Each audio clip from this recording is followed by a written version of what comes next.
chapter 24 in your textbook.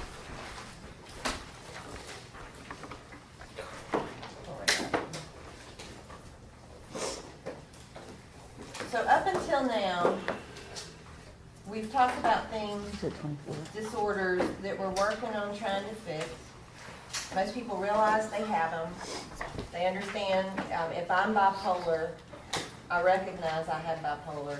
I recognize the fact it causes me problem. I might not admit that to you all the time, but if I'm suffering with depression and I go to a doctor, it's because I know this is a problem and I want to get it fixed.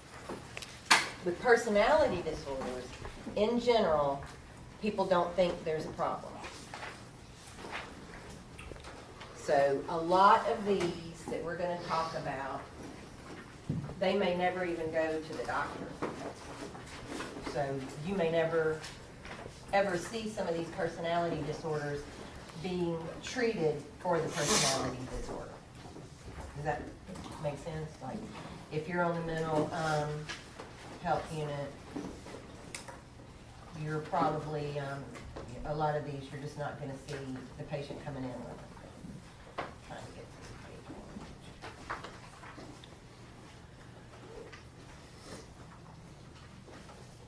So they're interesting, and again, as we're going through it, you're kind of going to want to self-diagnose yourself. Because really, and don't lose focus of the fact that we all have quirks with our personalities and we're all kind of different. It doesn't mean something's wrong with it. But some of these are the ones you see on the news, though. You go from the ones that really aren't an issue to the ones that are the serial killers. Or if you had me in the lab, the family issues, so it's real interesting. I like discussing it. And again, as we're talking about it, just remember, never making fun. Just go on.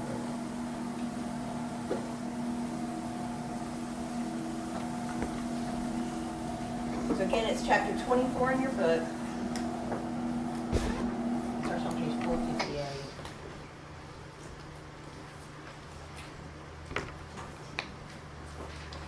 And when you're studying them, your ATI book is good to study with because it has them grouped in their 3 categories, okay, 3 clusters. Your textbook has them broken down there too. But there's 3 clusters: the odd or eccentric type, just quirky, their dramatic and emotional group, and the anxious and the fearful group. So you can already kind of tell the odd and eccentric group, usually these people are not going to need treatment. They don't want treatment. There's really nothing going on. Although they may be, they may have some social problems because they are odd personality. The dramatic, emotional, and erratic group. This is the group that may end up in the mental health unit or the hospital for sure. They've been arrested. They've been in a fight.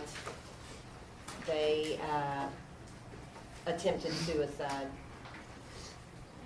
And then cluster C is anxious and fearful traits, insecurity and inadequacy feelings. These are the ones who tend to be maybe victimized by others. So as groups.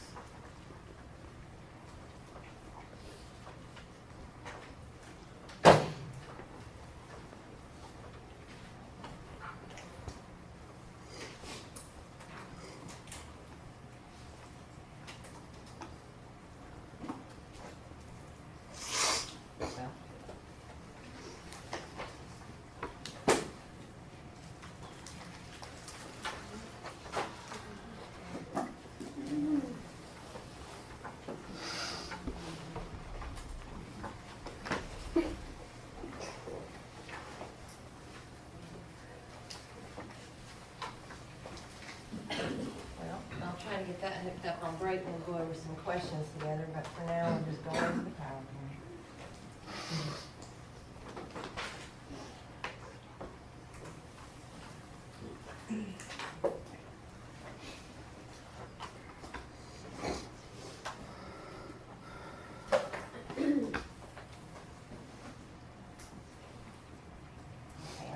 second PowerPoint in Canvas is what I'm following along with. The blue and white. The blue and white one. And I'll get this going and take a break. Okay, so your personality is ingrained, entrenched ways that we behave, and after a certain point, it's just not gonna change. Very little big change in your personality after a certain point. But most of us, with our personality, it's flexible. We can adapt in different situations, and that's kind of a key to healthy personality. It's flexible. I don't like doing certain things, and that's not in my personality, but sometimes when I have to, I do it. That's the part that's missing with the personality disorder, is that flexibility. They are very entrenched in the way that their unique behaviors. And like I said, these are usually diagnosed when they interfere somehow or another with society or cause them emotional distress. They're not going to go to the, in general, go to the psychiatrist and say, I'd like to set up an appointment. I need help with my narcissistic personality.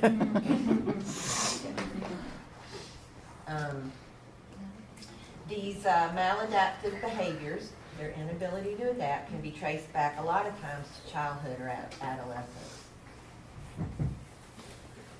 From a trauma or something that happened to them? 50%, though, is thought to be genetic. Really? Family dynamics also contribute: abuse, incest, neglect, chaotic, dysfunctional family life.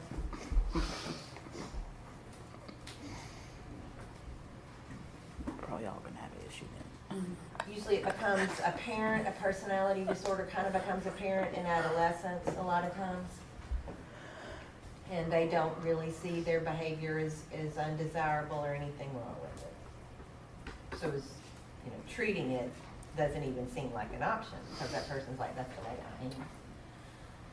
It's thought that 9 to 13% of all adults have a personality disorder. That's a lot. Yeah.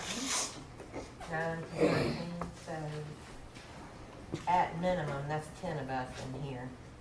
So. And a lot of times it's, I don't have a problem, everybody else does.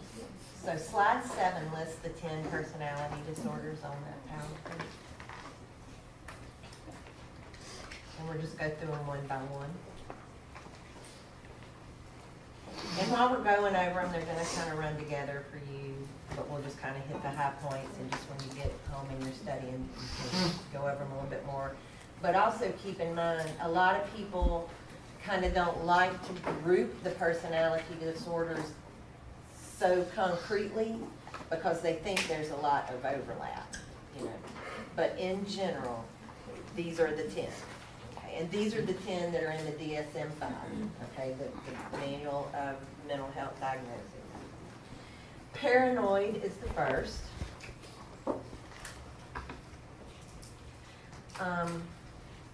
Just what it says, they're on guard.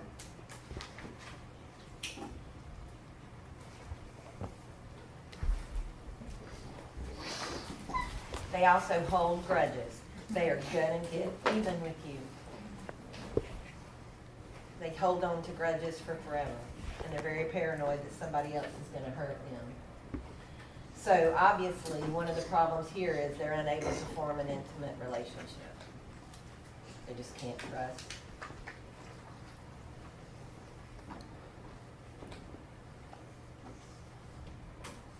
They may come across as very aloof and angry and really removed.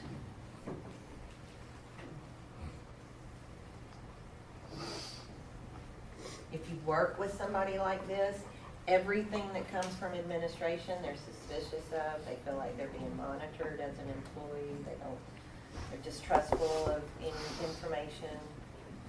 If you're caring for somebody like this, I'm trying to work with a client with a paranoid personality type. I want to remain neutral with them, not a, hey, how are you? How's it going today? No, you know, automatic suspicion, you know, with you with that. So very neutral, very calm, very straightforward. And if you say something to them that you're going to do Do it. do it. I'll be back at 10 o'clock to give you those meds. You better be in there at 10 o'clock. You're trying to build a trusting relationship with somebody that just can't trust. So to make it as easy as you can, you try to be as trustworthy to them as you can. More men than women have this, and it's around 1.7% of adults. You don't need to remember these numbers. We just put them out there for no other reason. Remember it when you're caring for patients. If you just can kind of remember these things a lot of times when you're dealing with patients, clients out in community, and something you're dealing with a patient, it's just so difficult sometimes. Think back to these of what you might be dealing with, okay? And think tactfully of how you might communicate with them and things that might work better. So high level, that's your paranoid personality type. Obviously, very few of these come to treatment. They don't think they have a problem. If they do come in, they're trying to deal with interpersonal relationship issues usually, and so the therapist is working on them, working on their anxiety. So they may be on an anti-anxiety, an anxiolytic, that may help them. And if they lower their anxiety, their trust issues may be a little better and their interpersonal skills can improve. So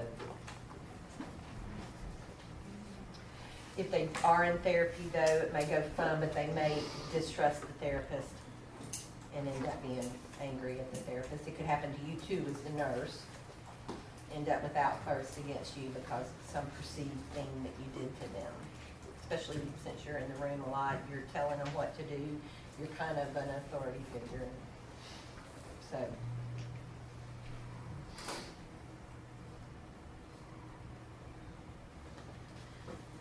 To keep in mind the theories about why they're this way is they were maybe raised in a home. These are theories, and it doesn't pertain to everybody, but the theory is they were probably the object of rage as a child, so they've just learned to be on guard. And it's stemming from some feelings of worthlessness. If you grew up as a child where you didn't know, you couldn't trust how your parents or your caregivers were going to treat you, and your caregiver's treatment of you was abrupt and unpredictable, then that ingrains an entrenched personality that is, just like we said originally, on guard and not trusting. It's a self-defense. And that's all they need. So the next one is schizoid.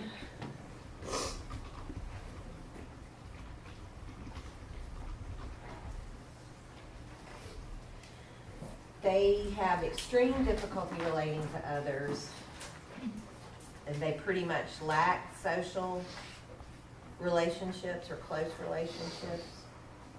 This is what you would call the loner. And very little emotion. They're not going to respond to you if you criticize them or you give them praise.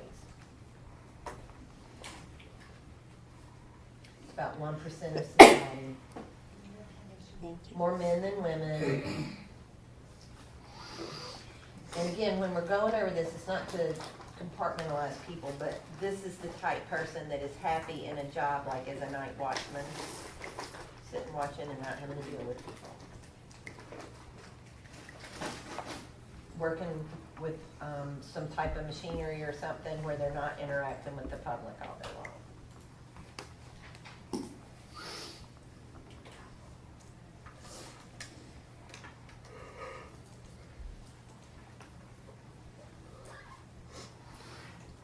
There is a genetic link to schizophrenia with this personality disorder. It's not a direct link that if you have this personality type, you're going to end up schizophrenic, but there is a genetic link, and some people do develop schizophrenia.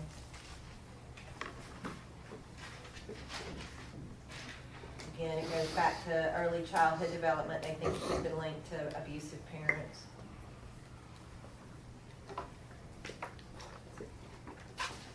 If you're their nurse or the therapist, they're just going to be emotionally distant from you. You're not going to get an emotional response. How are you doing today? Fine. Okay. Lack of emotion. Schizotypal.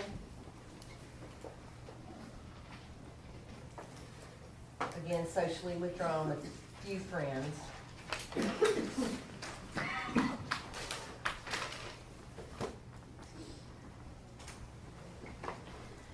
These are kind of your magical thinkers. They're also socially withdrawn with very few friends.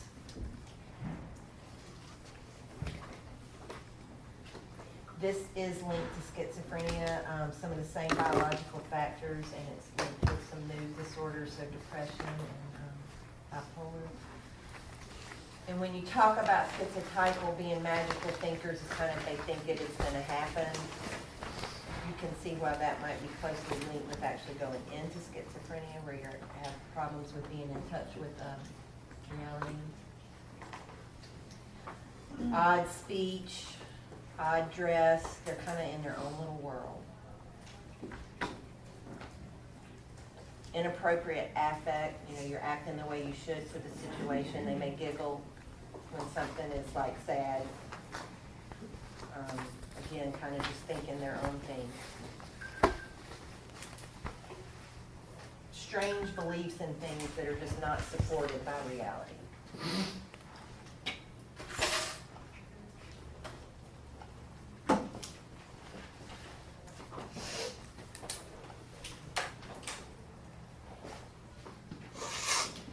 So treatment with people with this disorder is working on social skills, role modeling good social interaction, appropriate affect, helping them practice how to talk and get along with other people. Group therapy works well with them in a really safe environment so they can learn to practice those skills. You can kind of, has anybody ever watched The Breakfast Club? Mm-hmm. A lot of the personality disorders are in those characters. Mm-hmm. And you can Google movies with personality disorders and see some really good characters, but I like to think of Breakfast Club. Drug therapy has little effect on this, so there's really not anything to prescribe. You're working on social skills.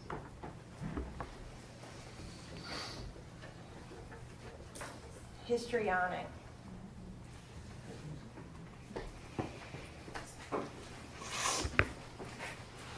These are a real vulnerable group because they're seeking attention. Any attention. All the attention they can get.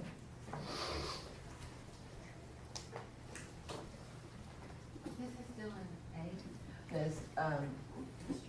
This is getting into histrionic. We're just going to move through the 10.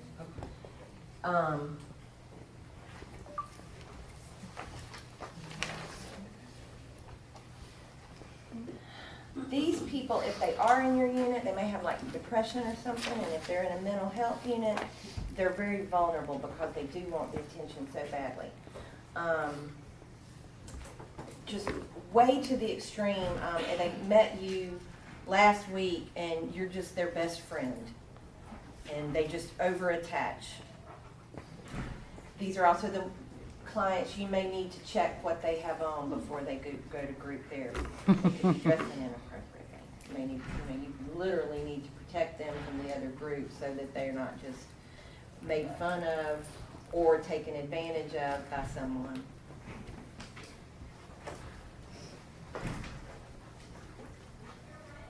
And so this need they have to have the attention is to compensate for feelings of inadequacy, low self-esteem.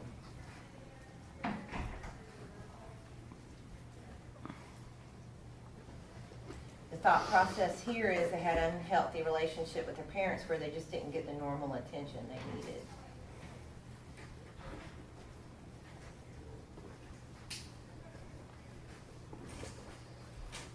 And from that, they got this real fear of rejection and not being accepted. They're constantly like creating a crisis so that somebody has to come in and help them.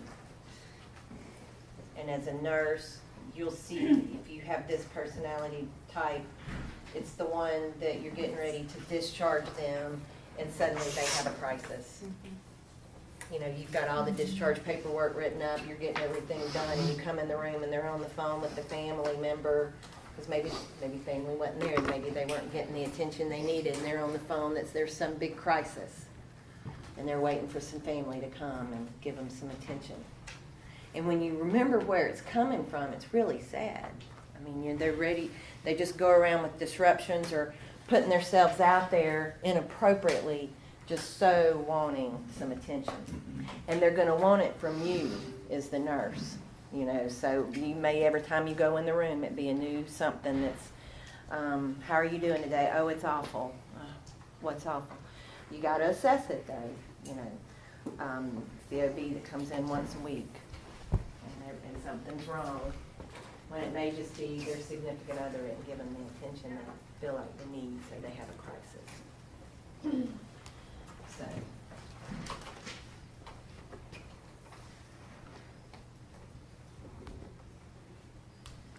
We'll do it one more and then we'll take us a break. So what do you do with this personality? Say they are wanting help. You can give feedback on social interactions and role playing on better ways to behave. You know, I noticed you had this on today to go to group therapy. It might be better if you did something for this as an alternative.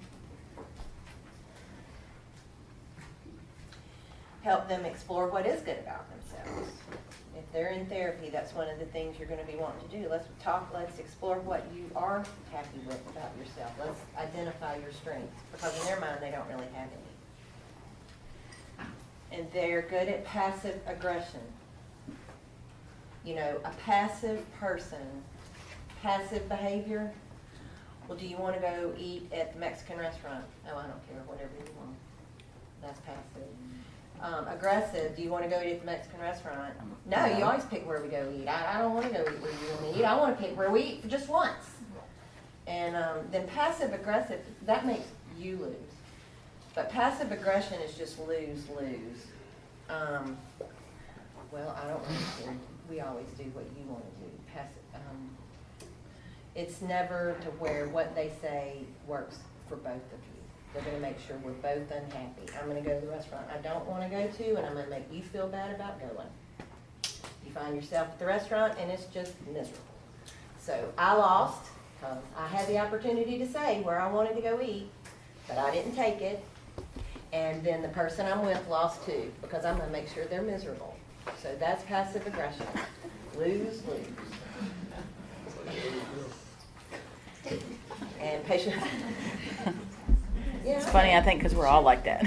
Yeah. And at times I don't care where we go. Yeah. Then it's like, But then, you know, it's to keep an eye. If you're going to be passive, then go and be happy and be nice. All right, I don't care where we eat. Well, don't get there. And then be a turd. Yeah. And then aggressive, you know, I asked you, don't attack me. You know, so that's passive aggression is just I will make sure we all lose. And it's not good for anybody. And if you do it to your patients, it's, you know, you don't want to be that way.